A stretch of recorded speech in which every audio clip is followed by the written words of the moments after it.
धनगर आरक्षणासाठी केकत सारणी येथील तरुणांनी पाण्याच्या टाकीवर चढून शोले स्टाईल आंदोलन केले.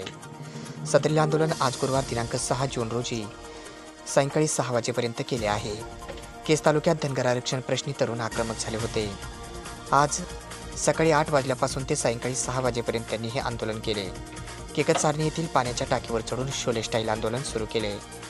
तसेच उद्या शुक्रवार दिनांक 7 रोजी सायंकाळी 6 वाजेपर्यंत एसटी आरक्षण अंमलबजावणीचा निर्णय नाही घेतला तर दोन्ही आंदोलकांनी आत्मदहन अथवा पाण्याच्या टाकीवरून खाली उडी मारून आयुष्य संपविण्याचा इशारा दिला आहे. त्यामुळे केज तालुका प्रशासनाची धावपळ सुरू झाली असून येसुवडगाव पोलीस घटनास्थळी दाखल झाले आहेत. धनगर समाजाची एसटीमधून आरक्षण देण्याची मागणी आहे. त्यासाठी अनेक आंदोलने झाली आहेत.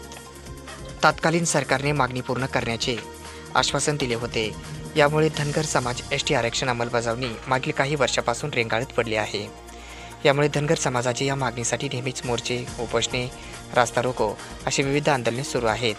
धनगर आरक्षण एसटी अंमलबजावणी मागणीसाठी केज तालुक्यातील आनंद राजाभाऊ धायगुडे, संदीप धोटेराम धायगुडे या 2 तरुणांनी टोकाची भूमिका घेतली आहे.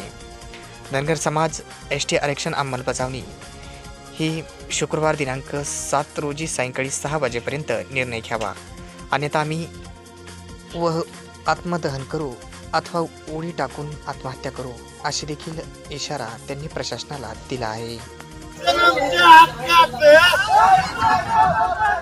गेल्या काही दिवसापासून आपण धनगर आरक्षण एसटी अंमलबजावणी धनगर आरक्षण व्हावी या मागणीसाठी प्रामुख्याने आपण आणलेले होळकर यांचं गाव चौंडी येथे सुद्धा उपोषणाला बसलेले होतो आणि नंतर केजमध्ये अंबाजोगाईमध्ये ठिकठिकाणी आपण निदर्शनं केली, आंदोलन केले, रस्ता रोको केले, पण हे सरकार आपली कुठली दखल घेत नाही.